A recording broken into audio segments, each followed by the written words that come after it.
Bab 876 7 hari. Setelah Lin Yu keluar dari kamar tidur, dia menemukan kamar kosong dan masuk, menutup pintu, dan berkata kepada Han Bing di ujung telepon dengan suara berat, "Teruskan, apa yang diakui Sang Yitang?" Dia mengakui saat bayangan iblis akan bangkit kembali. Ada sedikit kegembiraan dalam suara Han Bing di ujung telepon. Benarkah? Lin Yu sangat gembira saat mendengar ini, dan berkata dengan heran, kenapa kebangkitannya memiliki pola waktu. Ini benar-benar di luar dugaan Lin Yu. Ternyata ada pola waktu dalam kebangkitannya.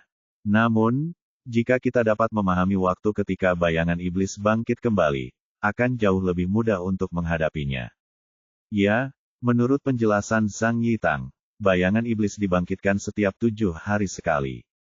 Han Bing berkata dengan suara yang dalam, itulah yang dikatakan bayangan iblis ketika dia menelepon Zhang Yihong. Dilihat dari ekspresi dan reaksi Zhang Yitang seharusnya tidak berbohong. Mengenai apakah bayangan iblis dengan sengaja menipu keluarga Zhang, itu tidak diketahui.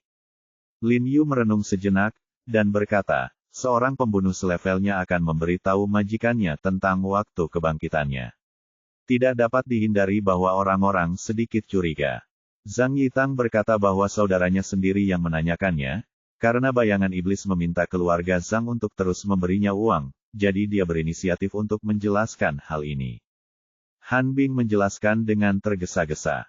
Dia merasa bahwa alasan mengapa bayangan iblis bersedia mengungkapkannya adalah untuk mendapatkan kepercayaan dari keluarga Zhang. Bagaimanapun, Anda mengaku abadi, tetapi siapa yang tahu apakah Anda dapat hidup kembali setelah kematian? Bagaimana jika uang yang Anda transfer terbuang sia-sia? Apakah menurutmu itu dapat dipercaya? Lin Yu bertanya dengan suara yang dalam. Tidak peduli apakah itu kredibel atau tidak, saya akan mengirim lebih banyak orang ke rumah sakit pada hari ke-7. Han Bing berkata dengan suara yang dalam, dan saya akan berada di sana secara langsung pada saat itu. Sebenarnya, tidak peduli apakah berita itu benar atau salah, itu tidak berdampak. Bagaimanapun, pasukan keamanan yang diatur oleh Han Bing di kamar mayat rumah sakit sudah cukup. Selain mengirim beberapa anggota tim terbaiknya, Han Bing juga menempatkan beberapa orang di gerbang kamar mayat.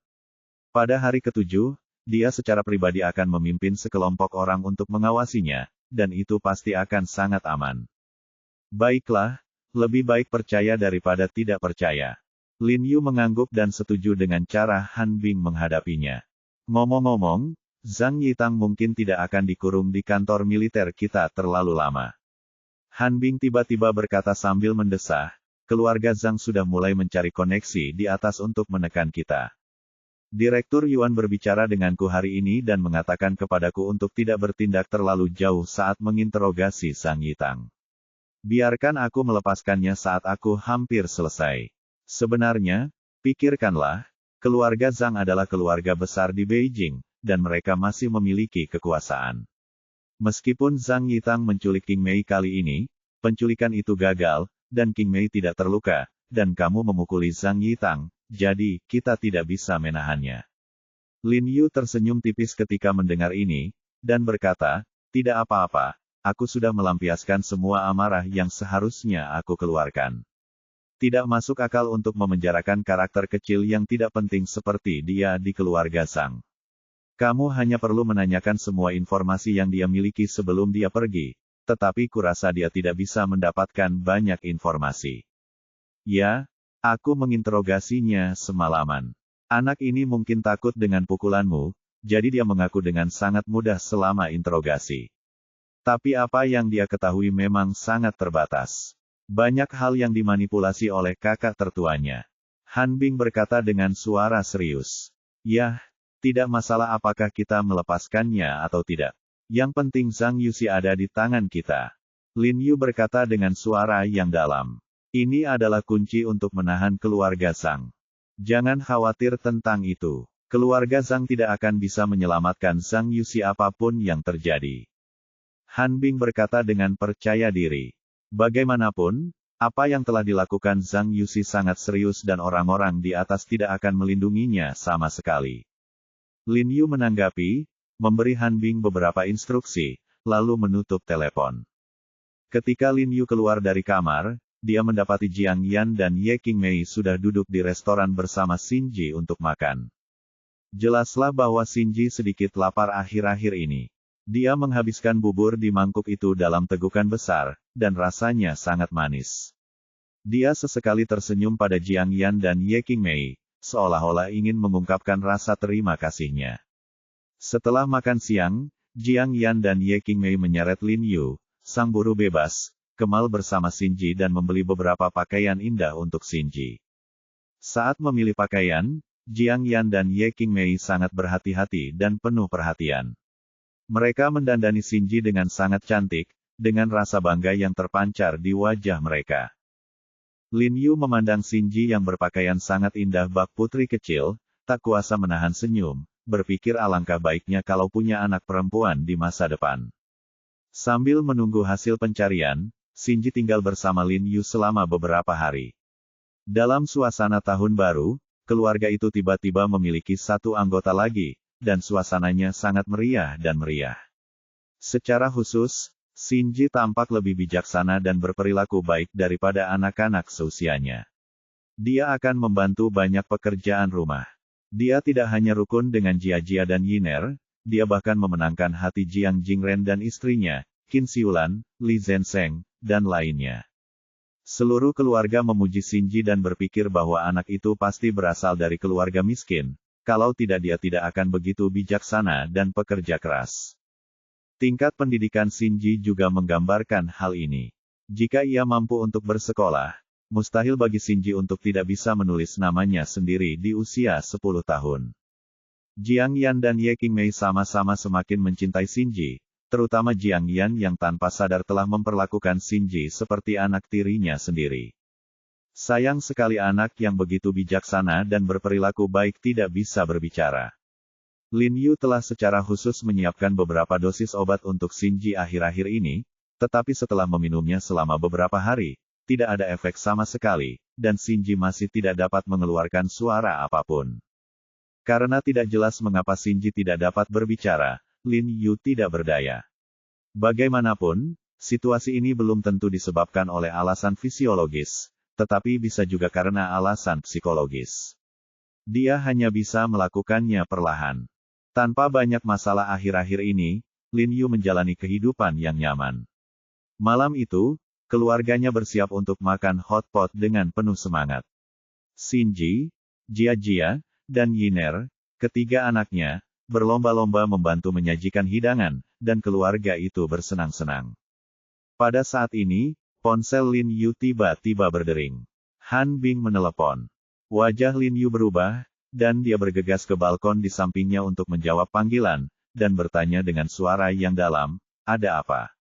Bagaimana situasi di rumah sakit?"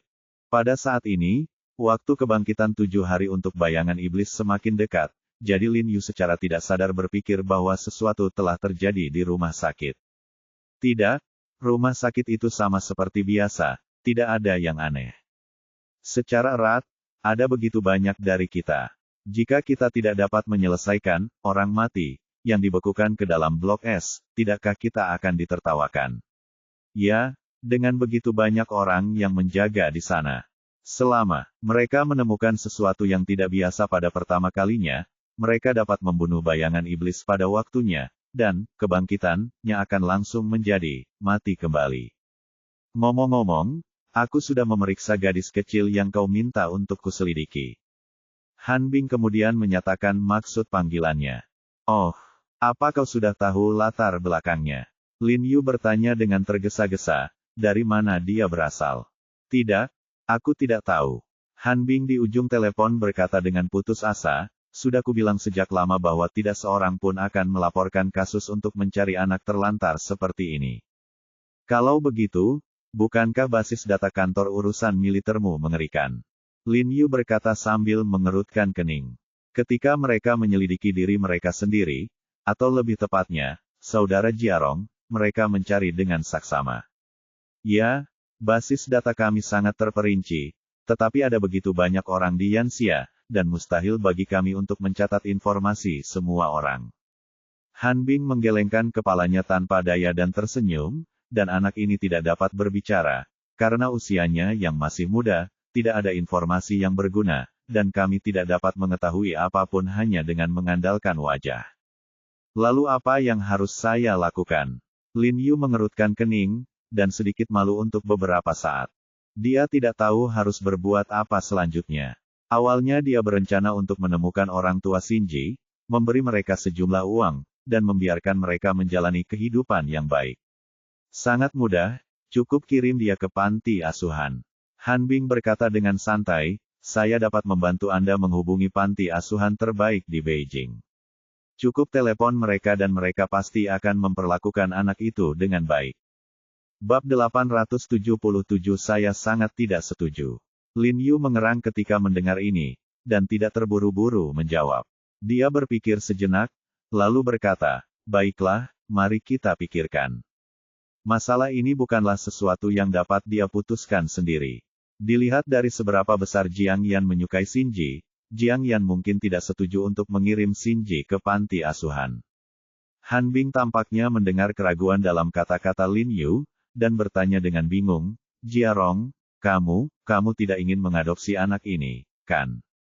Aku tidak tahu. Lin Yu menggelengkan kepalanya sambil tersenyum masam. Dia agak ragu-ragu untuk sementara waktu. Meskipun dia telah bergaul dengan Shinji selama beberapa hari, dia lebih menyukainya, tetapi dia masih jauh dari keinginan untuk mengadopsinya. Selain itu, jika dia benar-benar mengadopsinya, akan ada banyak masalah dan masalah di masa depan. Jiarong, kamu dan Jiang Yan belum punya anak sendiri, bagaimana mungkin kalian mengadopsi anak orang lain, dan anak sebesar ini? Han Bing di ujung telepon buru-buru membujuk Lin Yu, lagi pula, mengadopsi anak berarti tanggung jawab dan kewajiban yang besar. Yah, aku juga tahu itu. Lin Yu mengangguk, merasa sangat tidak berdaya. Han Bing benar, dia dan Jiang Yan tidak punya pengalaman sebagai orang tua. Akan sangat sulit bagi mereka untuk tiba-tiba mengadopsi anak sebesar ini. Singkatnya, saya sarankan Anda untuk memikirkannya dengan saksama dan membuat keputusan setelah Anda memikirkannya dengan matang. Han Bing berkata dengan sedikit khawatir, selain itu, saya akan meminta seseorang untuk terus menyelidiki dan melihat apakah mereka dapat mengetahui latar belakang spesifik anak ini. Baiklah, Lin Yu setuju dan menutup telepon. Dia melihat keluar jendela dan memikirkannya, lalu berbalik dan berjalan menuju restoran. Jiarong, kamu ngobrol di telepon dengan siapa lama sekali? Ayo, duduk. Qin Siulan segera memanggil Lin Yu untuk duduk di depannya. Lin Yu bergegas mendekat dan duduk, melirik Jiang Yan, dan tidak berkata apa-apa. Pada saat ini, Shinji sangat bijaksana dan mengambil setumpuk piring kecil yang awalnya ada di atas meja ke dalam tangannya dan membagikannya kepada semua orang. Oh, terima kasih Shinji. Dia sangat bijaksana. Anak ini benar-benar tanggap. Semua orang tidak dapat menahan senyum dan memuji Shinji. Mereka semua menyukai gadis kecil ini dari lubuk hati mereka. Setelah makan malam, ketika Qin Siulan dan Li Sukin berdiri untuk membersihkan meja, Shinji juga segera mengikutinya untuk membersihkan sumpit dan piring. Kakak Yan, ikutlah denganku. Lin Yu melirik Shinji, lalu berdiri dan memanggil Jiang Yan dengan suara lembut. Ada apa? Kita bicara nanti saja. Jiang Yan menatap Lin Yu sambil membersihkan meja, lalu melanjutkan membersihkan piring sambil menundukkan kepala. Hei, kemarilah. Aku ingin mengatakan sesuatu kepadamu. Teriak Lin Yu pada Jiang Yan sekali lagi sambil memberi isyarat agar dia mengikutinya. Jiang Yan kemudian meletakkan piring di tangannya, menyekat tangannya dengan tisu, mengikuti Lin Yu ke kamar tidur sebelah, dan bertanya dengan bingung, aku sedang sibuk berkemas, apa yang sedang kamu lakukan? Han Bing baru saja meneleponku. Lin Yu berkata langsung ke intinya, aku memintanya untuk menyelidiki pengalaman hidup dan orang tua Shinji beberapa hari yang lalu. Tetapi dia tidak menemukan apapun, dia juga tidak menemukan kasus kehilangan yang terkait dengan Shinji. Hah! Jiang Yan sedikit tercengang ketika mendengar ini, dan berkata dengan bingung, mengapa kamu tidak menemukan apapun? Siapa yang tidak cemas jika anak sebesar itu hilang? Han Bing mengatakan kepadaku bahwa ada banyak anak terlantar di Beijing setiap tahun, kebanyakan dari mereka adalah anak-anak pekerja migran yang datang untuk bekerja di daerah pegunungan yang miskin, jadi menurutku Shinji mungkin berada dalam situasi ini. Lin Yu menjelaskan kepada Jiang Yan dengan wajah serius. Jelas, pada saat ini dia juga merasa bahwa orang tua Shinji sebagian besar adalah pekerja migran di Beijing, dan sengaja meninggalkan Shinji di sini. Menelan, mata Jiang Yan membelalak, wajahnya penuh ketidakpercayaan. Bagaimana mungkin seseorang menelantarkan anaknya sendiri? Wajah Jiang Yan memerah karena marah, dan dia mengutuk orang tua Shinji dengan penuh kebencian. Lin Yu menghela napas pelan dengan sedikit ketidakberdayaan, dan tidak mengutuk Jiang Yan. Faktanya, orang-orang seperti mereka yang tinggal di kota-kota besar seperti ibu kota kekaisaran secara alami tidak dapat memahami penderitaan rekan senegaranya di daerah pegunungan yang miskin. Begitulah masyarakatnya, begitulah kenyataannya. Sebagian orang menghabiskan hari-hari mereka dengan minum-minum dan bersosialisasi di hotel-hotel dengan pemandangan laut yang indah, sementara yang lain menghabiskan hari-hari mereka dengan menggali sayuran liar di jalan setapak pegunungan yang curam dan menjalani kehidupan yang keras. Tanpa mengalami kehidupan orang lain, tentu sulit untuk memahami kesulitan mereka. Jadi tanpa mengetahui kesulitan apa yang dihadapi orang tua Shinji, Lin Yu memilih untuk tidak mengutuk mereka. Sekarang setelah semuanya menjadi seperti ini, tidak ada gunanya bagi kita untuk memarahi orang lain. Masalah utamanya sekarang adalah, apa yang harus dilakukan Shinji. Lin Yu berbisik kepada Jiang Yan. Ketika Jiang Yan mendengar kata-kata Lin Yu, dia sedikit terkejut. Dia berkedip dan menatap Lin Yu sejenak. Sekarang dia menyadari masalahnya. Ya, karena orang tua Shinji belum ditemukan, apa yang harus dilakukan Shinji? Jiarong, bagaimana menurutmu? Jiang Yan menggigit bibirnya pelan dan bertanya pada Lin Yu dengan ragu-ragu. Lin Yu tersenyum dan berkata dengan nada bercanda, kamu adalah kakak perempuanku, aku selalu menurutimu, tentu saja aku akan mendengarkan apapun yang kamu katakan. Nada bicara Lin Yu penuh dengan kemanjaan, dan dia berencana untuk membiarkan Jiang Yan membuat keputusan. Bagaimanapun, kebahagiaan Jiang Yan lebih penting baginya daripada apapun. Setelah mendengar kata-kata Lin Yu, Jiang Yan membelalakkan matanya lebar-lebar karena kegembiraan, meraih lengan Lin Yu, dan berkata dengan penuh semangat, benarkah? Jiarong, apakah kamu bersedia membiarkanku memutuskan? Kamu yang menjemput orangnya, tentu saja kamu yang memutuskan. Kata Lin Yu sambil tersenyum. Kalau begitu, bagaimana kalau kita mengadopsinya? Meskipun Lin Yu berkata bahwa dia akan membuat keputusan, nada bicara Jiang Yan masih sedikit hati-hati, dan matanya yang berair penuh dengan antisipasi, berharap untuk mendapatkan persetujuan Lin Yu. Sebelum Lin Yu selesai berbicara, Jiang Yan buru-buru menambahkan, kamu juga melihatnya, dia dikurung di jalanan di usia yang begitu muda, hampir mati beku, dan dia tidak bisa berbicara. Dan anak ini sangat penurut dan bijaksana. Baiklah, Saudari Yan, sudah kukatakan, aku akan mendengarkanmu dalam segala hal. Lin Yu menyela Jiang Yan dengan lembut, dan melihat ekspresi hati-hati Jiang Yan, dia tidak bisa menahan perasaan kelembutan yang tak berujung dari lubuk hatinya. Dia dengan lembut mengulurkan tangan dan memegang tangan Jiang Yan, matanya penuh belas kasihan. Sebenarnya, dia sudah melihat pikiran batin Jiang Yan sejak awal, jadi dia menyuruh Jiang Yan untuk mengambil keputusan. Benarkah? Jiang Yan membuka matanya lebar-lebar dan menatap Lin Yu dengan penuh semangat, ekspresinya menunjukkan kegembiraan yang tak terlukiskan. Kemudian dia dengan lembut mengangkat kepalanya, berjinjit dan mencium bibir Lin Yu yang basah. Lin Yu mencium harum tubuh Jiang Yan, hatinya pun tergerak, lalu ia memeluk pinggang Jiang Yan. Pada saat ini, pintu didorong terbuka dengan suara, berderit, dan kemudian terdengar suara terkejut. Hei, apa yang kalian berdua lakukan? Apa kalian tidak malu? Jiang Yan sangat takut sehingga dia gemetar dan jatuh ke pelukan Lin Yu. Dia berbalik dan melihat bahwa itu adalah Li Sukin. Dia menghela napas lega dan mengerutkan kening dan mengeluh, Bu, apakah kamu sopan? Mengapa kamu masuk begitu saja ke kamar orang lain? Hei, kalian berdua yang tidak sopan. Kalian berdua harus melihat kamar siapa ini. Li Sukin memutar matanya ke arah Jiang Yan dengan kesal dan mengulurkan tangan untuk mengambil kacamata baca di meja samping tempat tidur. Lin Yu dan Jiang Yan kemudian menyadari bahwa mereka berada di kamar tidur Jiang Jingren dan Li Sukin, dan wajah mereka memerah karena malu.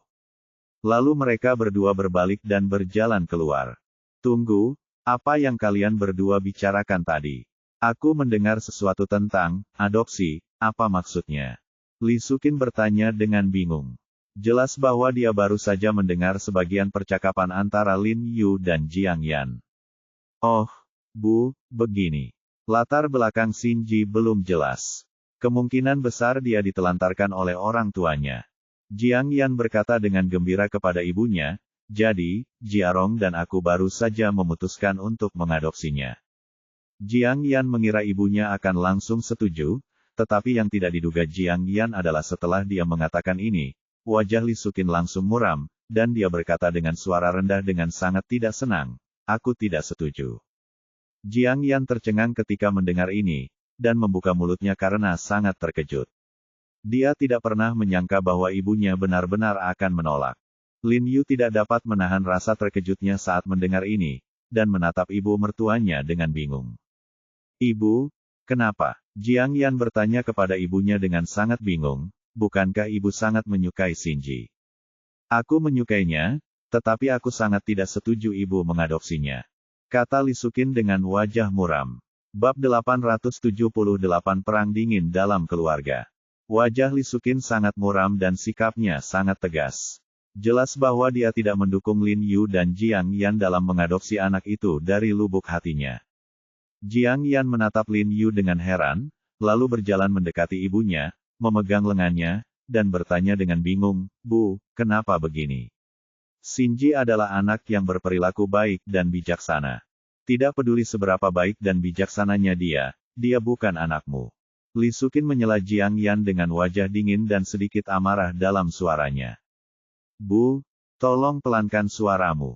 Jiang Yan menyadari bahwa ibunya tanpa sadar telah meninggikan suaranya, jadi dia segera menarik tangan ibunya dan menasihatinya untuk berbicara lebih pelan, karena takut didengar orang lain, terutama Xinji. Bicaralah dengan lembut, mengapa aku harus berbicara dengan lembut? Suara Li Sukin tidak menurun, tetapi naik beberapa poin. Dia berkata dengan wajah dingin dan sangat tidak senang, aku bukan orang yang tidak masuk akal. Anak ini sangat menyedihkan, tetapi kamu menyelamatkan hidupnya, memberinya makanan dan pakaian, dan dia tinggal di rumah kita selama berhari-hari. Kita telah melakukannya dengan baik padanya. Bahkan jika kamu membiarkannya tinggal di sini selama 10 hari atau setengah bulan lagi, atau membiarkannya datang ke sini untuk tinggal selama beberapa hari sesekali, tidak ada masalah, tetapi jika kamu ingin mengadopsinya, aku sangat tidak setuju. Oh, Bu, pelankan suaramu. Jiang Yan mengeluh kepada Li Sukin, dan dengan cepat memberi isyarat kepada Lin Yu untuk menutup pintu, lalu menarik ibunya untuk duduk di tempat tidur, dan berbisik kepada Li Sukin, Bu, mengapa ini terjadi? Aku menyukai Xinji dari lubuk hatiku. Jika aku mengirimnya ke panti asuhan, aku tidak tahan. Kamu tidak bisa melakukan ini meskipun kamu merasa kasihan. Kamu dan Jiarong akan segera memiliki anak sendiri. Anakmu sendiri saja sudah cukup untuk membuat kalian berdua khawatir. Mengapa kamu membesarkan anak orang lain? Urus saja anakmu sendiri terlebih dahulu. Kata Li Sukin dengan wajah tidak senang. Membesarkan anak sendiri tidak menghalangi kita untuk membesarkannya. Jiang Yan buru-buru berkata kepada ibunya, lagi pula, bukankah kamu dan ayah mengadopsi Jiarong setelah kamu melahirkanku? Tanpa Jiarong, bagaimana kamu bisa menjalani kehidupan yang bahagia sekarang? Mendengar kata-katanya, Lin Yu di samping tidak bisa menahan diri untuk tidak membusungkan dadanya dengan bangga. Itu beda, kata Li Sukin dingin, lalu ekspresinya menjadi rileks, dan dia menjelaskan kepada putrinya dengan cemas, Yan, berapa umur Jiarong saat ayahmu dan aku mengadopsinya, dan berapa umur gadis kecil ini sekarang? Selain itu, ayahmu dan aku mengadopsi Jiarong karena kami merasa tidak punya anak laki-laki dan sudah tidak subur lagi. Tapi sekarang kamu dan Jiarong masih sangat muda, kalian bisa mengadopsi anak sebanyak yang kalian mau. Mengapa mengadopsi anak perempuan di saat kritis seperti ini? Bagaimanapun juga, Li Sukin adalah orang dari generasi yang lebih tua, dan dia punya beberapa ide untuk lebih mengutamakan anak laki-laki daripada anak perempuan. Jika dia adalah keponakannya sendiri, itu akan baik-baik saja, tetapi Shinji tidak memiliki hubungan darah dengan keluarganya, jadi dia tentu saja tidak ingin Jiang Yan mengadopsinya. Lagi pula, dia bukan anak kandungmu, dia pasti tidak akan setuju denganmu. Li Sukin memperingatkan Jiang Yan dengan sungguh-sungguh, lalu menatap Lin Yu dan menambahkan, Jiarong, aku tidak sedang membicarakanmu. Aku tahu. Lin Yu tersenyum dan mengangguk. Tapi perasaan bisa dipupuk. Aku merasa sangat cocok dengan anak ini. Kata Jiang Yan memohon. Itu juga tidak akan berhasil. Jika kalian cocok, maka kalian harus lebih sering mengunjungi panti asuhan. Li Sukin berkata dengan suara berat dan wajah tegas, pokoknya, aku sama sekali tidak setuju dengan adopsi kalian. Bagaimana jika aku harus mengadopsinya? Sikap keras kepala Jiang Yan juga muncul, dan dia berkata kepada ibunya dengan wajah muram. Kau mengadopsinya. Baiklah, kalau begitu jangan mengakui aku sebagai ibumu.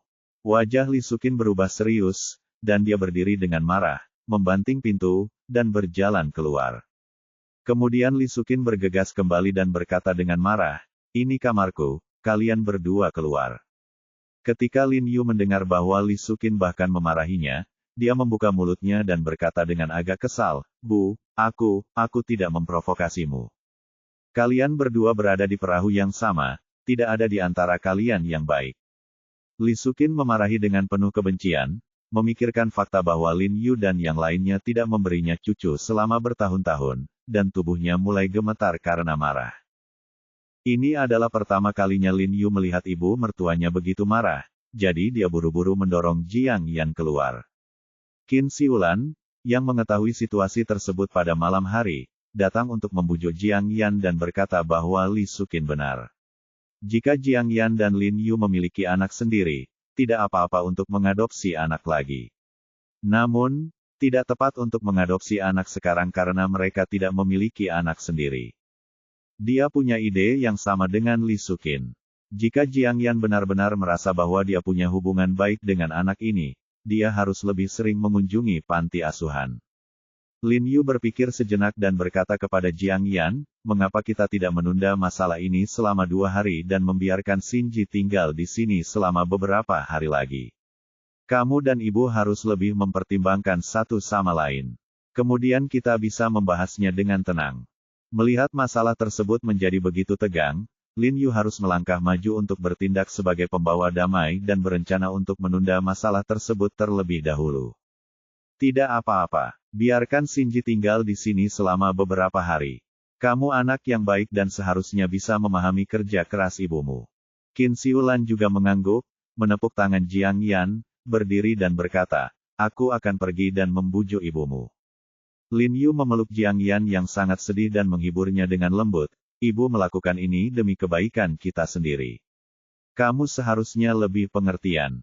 Jiang Yan mendengus, membenamkan kepalanya di dada Lin Yu, tidak berbicara, dan merasa sangat sedih.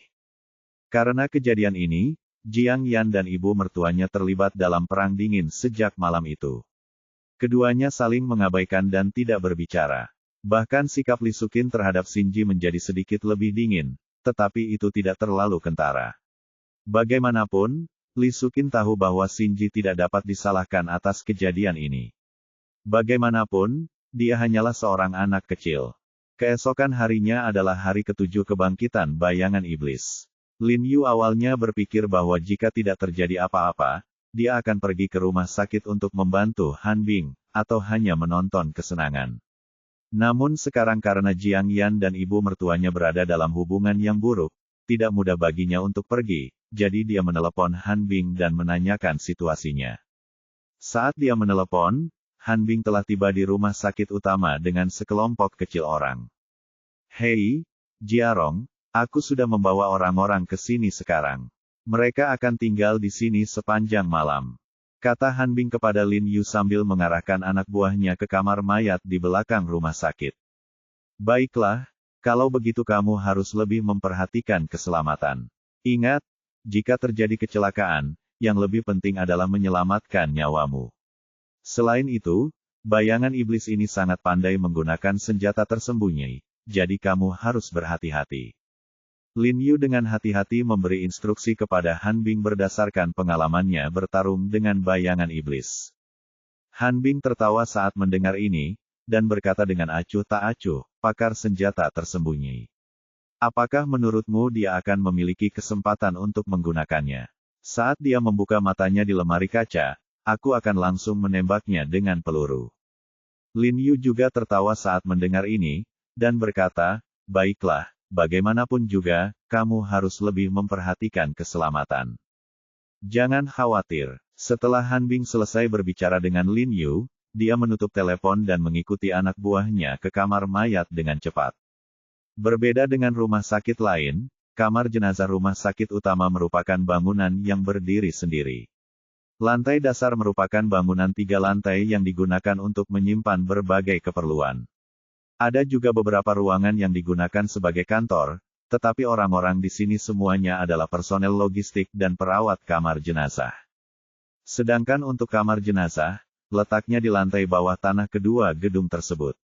Selain bisa turun menggunakan lift, di belakang gedung juga dibuatkan tanjakan khusus yang mengarah langsung ke kamar jenazah di lantai bawah tanah pertama untuk memudahkan pengangkutan jenazah. Han Bing memasuki kamar mayat dari lereng bersama anak buahnya. Saat ini, ada 4 penjaga berdiri di kedua sisi gerbang. Mereka semua adalah anggota kantor urusan militer. Setelah melihat Han Bing, mereka tiba-tiba berdiri, memberi hormat, dan berteriak, "Halo, Tuan," dengan keras. Han Bing mengangguk kepada mereka berdua, lalu berjalan cepat melewati lorong dan berbelok ke koridor. Ia melihat 2 orang penjaga duduk di depan kamar mayat tidak jauh dari koridor, memegang senjata dengan erat di tangan mereka. "Halo, Tuan." Kedua pengawal itu buru-buru berdiri dan memberi hormat saat melihat Han Bing. "Apakah semuanya baik-baik saja?" kata Han Bing dan memberi isyarat kepada mereka berdua untuk membuka pintu kamar mayat. Setelah penjaga membuka pintu, Han Bing langsung masuk. Bab 879 Penantian yang Menyiksa. Begitu memasuki kamar mayat, Han Bing tidak bisa menahan diri untuk tidak menggigil, dan bulu kuduknya merinding tiba-tiba muncul di sekujur tubuhnya. Agar mudah bergerak malam ini, dia tidak mengenakan banyak pakaian, hanya jaket kulit di tubuh bagian atasnya, tetapi dia tidak begitu kedinginan. Bagaimanapun, itu karena suhu di ruangan itu terlalu rendah. Tampaknya Departemen Keamanan Rumah Sakit Umum benar-benar kooperatif. Mereka menyalakan AC secara maksimal seperti yang dikatakannya. Untuk mencapai suhu ini, akan menghabiskan banyak listrik dan gas per hari. Karena seluruh kamar mayat sangat dingin, apalagi lemari kaca dengan AC langsung. Ada lapisan es di lemari kaca, dan samar-samar terlihat bayangan iblis berbaring di dalamnya. Seluruh tubuhnya, termasuk kulit dan pakaiannya, juga ditutupi lapisan es putih keperakan. Bahkan penampakan asli bayangan iblis tidak dapat dilihat saat ini. Benar-benar membeku menjadi balok es. Han Bing tidak dapat menahan senyum ketika melihat pemandangan ini, dan dia merasa lebih lega. Dalam situasi ini, bahkan jika bayangan iblis dibangkitkan, itu tidak akan berguna. Dia bahkan tidak dapat menggerakkan tubuhnya, jadi bagaimana dia bisa menjadi ancaman? Semuanya, tetaplah waspada malam ini dan jangan membuat kesalahan. Han Bing memperingatkan kedua penjaga di luar pintu, sejauh yang aku tahu, ada kemungkinan besar dia akan dibangkitkan malam ini. Baik, Tuan. Kedua penjaga itu langsung menjawab dengan keras dan saling menatap dengan sedikit rasa tidak percaya di mata mereka. Jelas, mereka masih ragu tentang ini. Mereka telah bergiliran menjaga mayat selama seminggu dan tidak menemukan sesuatu yang aneh.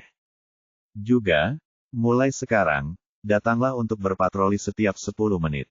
Han Bing berkata sambil menundukkan kepalanya untuk melihat waktu dan berkata dengan suara yang dalam, "Aku akan datang untuk mengingatkanmu setelah waktunya tiba." Waktu yang dia maksud adalah waktu ketika bayangan iblis mati. 7 hari yang lalu, Lin Yu mengejar bayangan iblis ke lokasi konstruksi di pinggiran kota dan langsung membunuhnya. Saat itu sekitar pukul 7 malam. Pada waktu yang sama malam ini, 7 hari telah berlalu sejak bayangan iblis meninggal. Jadi titik waktu yang disebutkan Han Bing adalah saat ini, karena dia merasa bahwa pada saat ini, bayangan iblis memiliki peluang terbesar untuk bangkit kembali.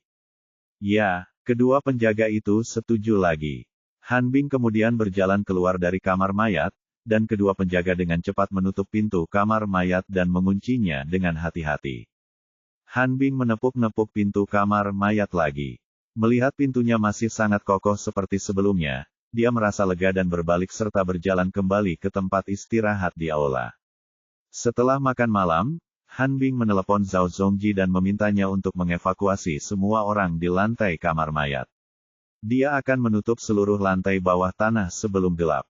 Zhao Zongji juga mengetahui pentingnya masalah ini dan tidak berani menunda sama sekali. Dia segera menelepon dan memerintahkan semua orang di gedung untuk mengungsi sesegera mungkin. Setelah semua staf di gedung dievakuasi, Han Bing dan anak buahnya berpatroli di seluruh lobi di lantai dasar pertama. Setelah memastikan tidak ada orang lain di lobi, mereka mengunci pintu darurat di kedua sisi koridor dengan rantai besar yang mereka bawa. Mengenai lift, Zhao Zongji telah menonaktifkannya sesuai instruksi Han Bing. Setelah memastikan semuanya benar, Han Bing memimpin anak buahnya kembali ke tempat istirahat di aula dan mengunci pintu. Awalnya, Han Bing ingin mengikuti kedua penjaga dan menjaga pintu kamar mayat, tetapi suhunya terlalu rendah, jadi dia harus kembali ke tempat istirahat di aula. Aula itu adalah tempat terhangat di seluruh kamar mayat, tetapi Han Bing masih merasa sangat kedinginan saat ini dan tidak bisa tidak menyesali karena tidak mengenakan cukup pakaian. Untungnya, salah satu anggota timnya memberinya mantel militer, dan dia menutupi dirinya dengan mantel itu, yang membuatnya merasa jauh lebih nyaman. Semua orang menunggu dengan sabar, semuanya dalam diam, mendengarkan dengan saksama suara yang datang dari kamar mayat. Seluruh kamar mayat tampak sedikit menyeramkan dan menakutkan dalam keheningan seperti itu. Jika itu adalah orang biasa, mereka akan terpaksa melarikan diri di bawah tekanan seperti itu, tetapi Han Bing dan yang lainnya tampak serius, tanpa banyak perubahan dalam ekspresi. Saat hampir pukul 7, ekspresi Han Bing tiba-tiba menjadi waspada. Dia melirik arloji di tangannya dan menjadi sedikit gelisah. Meskipun Lin Yu mengatakan kepadanya bahwa waktu saat itu antara pukul 7.10 dan pukul 7.30, dia tetap memutuskan untuk pergi ke sana lebih awal, lalu berdiri dan memanggil anak buahnya untuk berjalan menuju kamar mayat. Sekelompok orang segera mengisi senjatanya dan ekspresi mereka tiba-tiba menjadi waspada. Buka pintunya. Setelah tiba di kamar mayat, Han Bing kembali memerintahkan kedua penjaga untuk membuka pintu. Setelah pintu terbuka, Han Bing memimpin semua orang langsung ke kamar mayat. Sekelompok anggota Dewan Urusan Militer bubar dengan kesepahaman diam-diam, mengepung lemari kaca berisi tubuh bayangan iblis, dan mengangkat senjata mereka secara bersamaan. Jika orang luar yang tidak mengetahui situasi ini melihat kejadian ini, dia pasti akan menganggapnya agak konyol. Sekelompok tentara pasukan khusus yang bersenjata peluru tajam benar-benar mengarahkan senjata mereka ke mayat yang hampir membeku menjadi balok es. Namun, Han Bing dan yang lainnya tidak menunjukkan tanda-tanda kelegaan. Sebaliknya, wajah mereka dipenuhi dengan kehati-hatian saat mereka menatap dingin ke mayat di lemari kaca. Han Bing mengamati mayat itu sambil melihat arloji di tangannya. Seiring berjalannya waktu, ekspresinya menjadi semakin gugup. Para anggota Departemen Intelijen Militer di sekitar mereka tampak merasakan tekanan yang besar. Mereka semua memiliki ekspresi serius, otot-otot mereka tegang, dan jari-jari mereka yang memegang senjata terentang dari waktu ke waktu. Semuanya, semangat. Saat Han Bing berbicara, dia sudah mengeluarkan pistol berbentuk khusus dari pinggangnya dan mengarahkannya ke lemari kaca, menghadap kepala bayangan iblis di lemari kaca. Bentuk pistol ini sangat mirip dengan Pfeiffer Zeliska, revolver terbesar di dunia, tetapi jika dibandingkan dengan Pfeiffer Zeliska, ukurannya jauh lebih kecil. Namun, kekuatannya tidak kalah jauh dari Pfeiffer Zeliska, yang daya tembaknya sebanding dengan senapan mesin berat. Begitu Han Bing melepaskan tembakan ini, kepala bayangan iblis di lemari kaca akan langsung terlempar ke dalam lubang.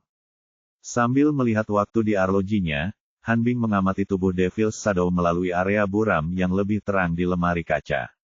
Dari sudut pandangnya, dia hanya bisa melihat mata kiri Devil's Shadow. Selama kelopak mata Devil's Shadow bergerak sedikit saja, dia akan menembak tanpa ragu. Namun seiring berjalannya waktu, tidak ada tanda-tanda sesuatu yang tidak biasa terjadi pada tubuh dalam kotak kaca itu. Han Bing sedikit terkejut saat mengetahui bahwa saat itu sudah pukul 6:30, tetapi dia menjadi semakin gugup. Dia menatap tubuh di dalam kotak kaca tanpa berkedip, tetapi yang mengecewakan adalah, seperti sebelumnya, tidak ada yang aneh pada tubuh itu, dan bahkan kelopak matanya tidak bergerak. Tak lama kemudian, pukul 6:30 berlalu dengan tenang. Han Bing melihat arlojinya dan sangat bingung. Bukankah tertulis 7 hari? Sudah 7 hari penuh, mengapa tidak ada pergerakan dari mayat tersebut? Para anggota Dewan Agung juga bingung. Mereka saling memandang, dengan sedikit kekecewaan dan bahkan keraguan dalam ekspresi mereka. Mereka selalu mempercayai atasan mereka tanpa syarat, jadi meskipun Han Bing memberitahu mereka bahwa balok es di lemari kaca itu bisa hidup, mereka tetap akan mempercayainya. Namun, setelah menghabiskan begitu banyak upaya dan tidak terjadi apa-apa, mereka tidak dapat menahan keraguan di hati mereka. Han Bing menunggu dengan sabar selama beberapa saat, dan melihat masih tidak ada yang aneh, dia pun tak dapat menahan diri untuk tidak mendesah kecewa, lalu menjabat tangan yang memegang pistol itu. Yang lainnya segera mengikuti Han Bing meletakkan senjata mereka dan menggosok tangan mereka karena kedinginan. Mereka memang sedikit kedinginan setelah menunggu begitu lama dalam suhu seperti itu. Melihat ini, Han Bing melambaikan tangannya, memberi isyarat kepada semua orang untuk keluar terlebih dahulu. Kemudian kedua penjaga di pintu menutup pintu lagi. Han Bing memberi tahu mereka untuk melapor setiap 10 menit. Kemudian dia memimpin anak buahnya kembali ke tempat istirahat di aula. Dia sangat bingung dan bertanya-tanya apakah Zhang Yitang telah menipunya. Dalam beberapa jam pertama, Han Bing masih memiliki secercah harapan di hatinya, tetapi ketika dia melihat tidak ada gerakan di kamar mayat, dia menyimpulkan bahwa dia mungkin ditipu oleh Zhang Yitang, dan dia berpikir bahwa dia harus memberi orang ini pelajaran yang baik ketika dia kembali. Pada paruh kedua malam, kedua penjaga kamar mayat bergantian tidur sesuai kebiasaan mereka sebelumnya, dan orang-orang di pihak Han Bing tidak dapat bertahan lagi dan mulai menguap. Kalian tidur siang dulu, aku jaga di sini, nanti kalian gantikan aku. Han Bing memberi isyarat pada beberapa anak buahnya untuk duduk di kursi dan tidur siang dulu. Namun, seiring berjalannya waktu, Han Bing merasa sedikit mengantuk dan mulai menguap. Awalnya, ia masih bisa memaksakan diri untuk pergi ke kamar mayat untuk melihat-lihat, tetapi kemudian ia begitu mengantuk hingga ia bersandar di kursi dan menyipitkan matanya. Tepat saat dia setengah tertidur, dia tiba-tiba mendengar suara, bang, yang keras dan kemudian dia langsung terbangun. Bab 880, melarikan diri dari bawah hidung kita.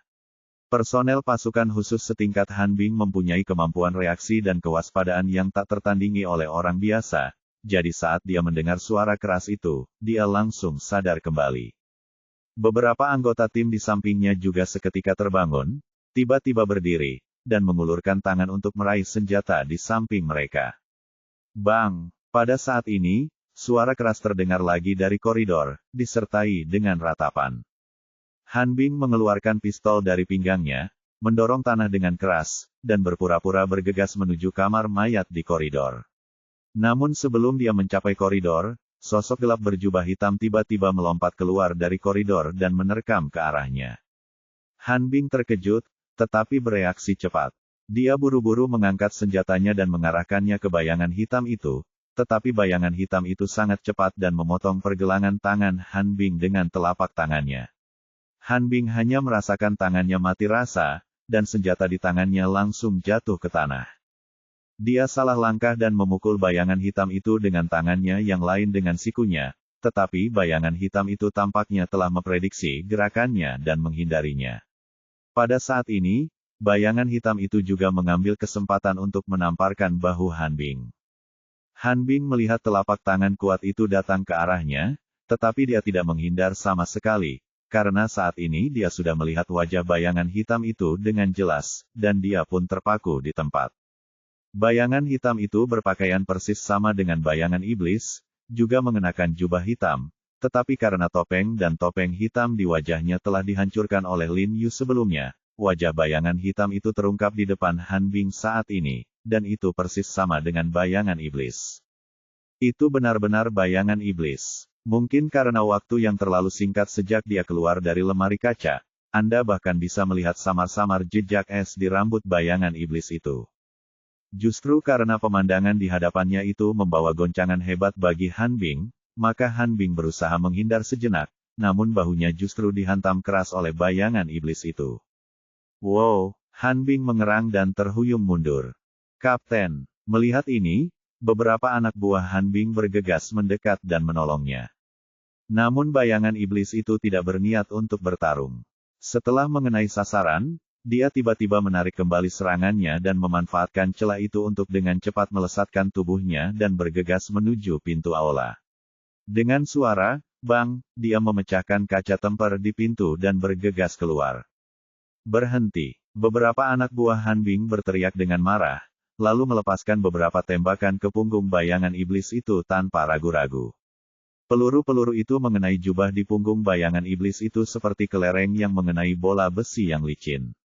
Terdengar beberapa suara, ding-ding-ding, yang tajam disertai dengan beberapa percikan api, dan semua peluru itu terbang menjauh. Bayangan iblis itu aman dan sehat, dan dengan cepat bergegas menuju halaman di depan. Wajah Han Bing berubah. Dia tidak menyangka bahwa tidak melepaskan jubah dari bayangan iblis 7 hari yang lalu akan menyebabkan bencana besar seperti itu. Jangan tembak, kejar. Han Bing takut anak buahnya akan melukai warga sipil lain di rumah sakit, jadi dia buru-buru memberi perintah, lalu menggertakkan giginya, bergegas keluar pintu terlebih dahulu, dan mengejar bayangan iblis itu dengan kecepatan yang sangat cepat. Anak buahnya mengikuti tanpa ragu-ragu.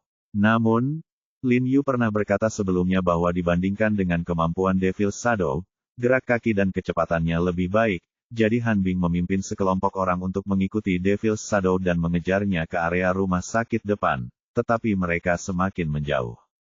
Pada akhirnya, Devil's Shadow dengan luwes memanjat tembok rumah sakit dan melarikan diri dari rumah sakit.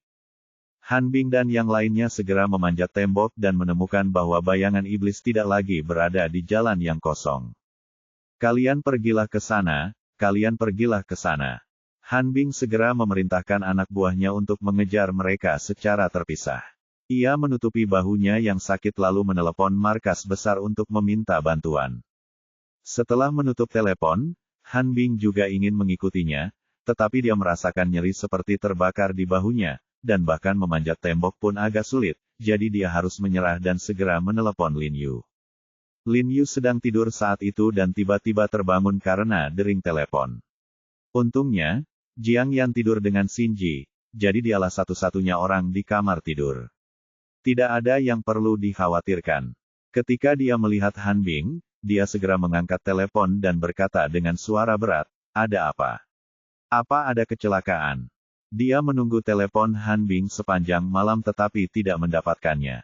Melihat hari sudah hampir fajar, Han Bing malah meneleponnya, dan dia menduga ada yang tidak beres. Bayangan iblis lari. Han Bing di ujung telepon berkata dengan suara gemetar.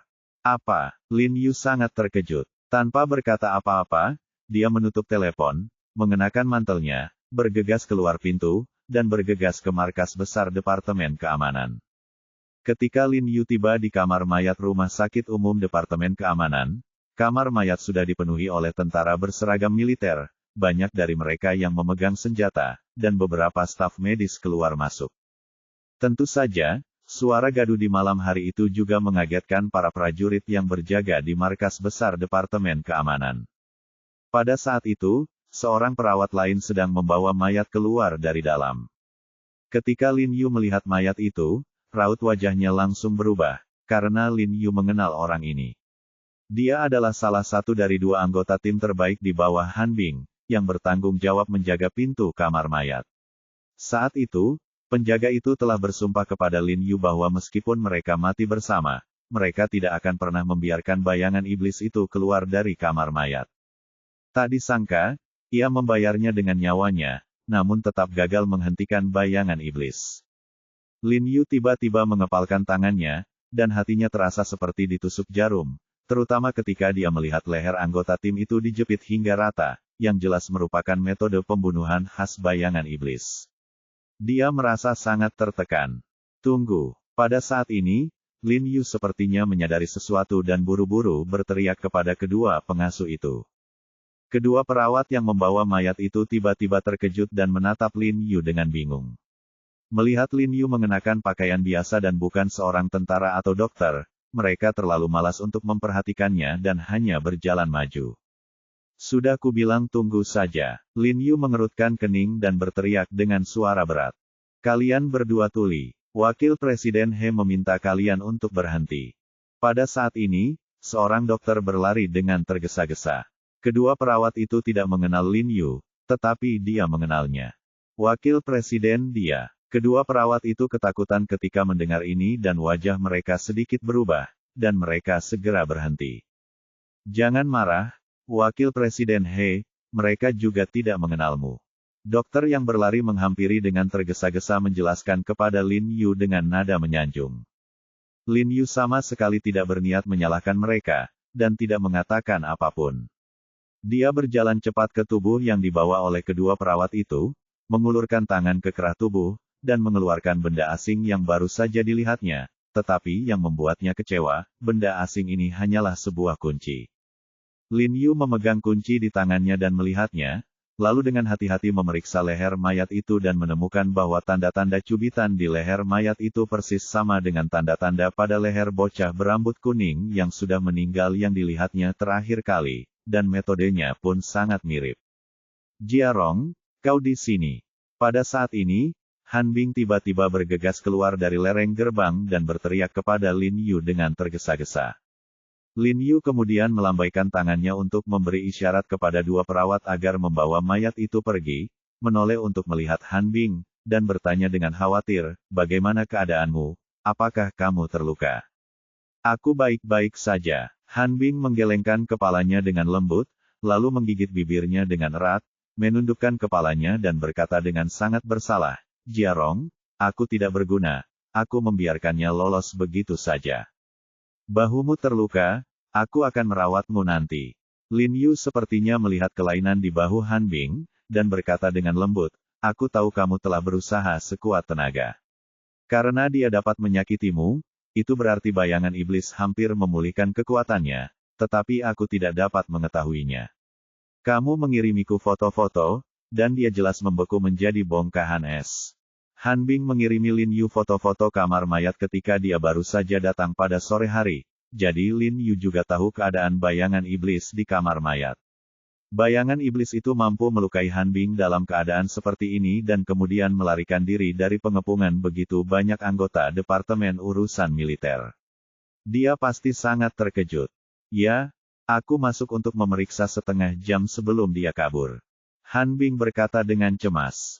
Dia juga bingung. Meskipun dia sudah memeriksa setengah jam yang lalu, penjaga di pintu masuk untuk memeriksa setiap 10 menit. Hanya dalam waktu 10 menit, bayangan iblis itu bangkit kembali dan tubuhnya langsung terbebas dari kondisi beku. Sungguh tidak bisa dipercaya. Han Bing bahkan merasa ini lebih sulit diterima daripada dibakar menjadi abu dan kemudian dibangkitkan. Lin Yu menyipitkan matanya, memikirkan sesuatu, dan berkata dengan suara yang dalam, ayo, bawa aku ke bawah untuk melihatnya.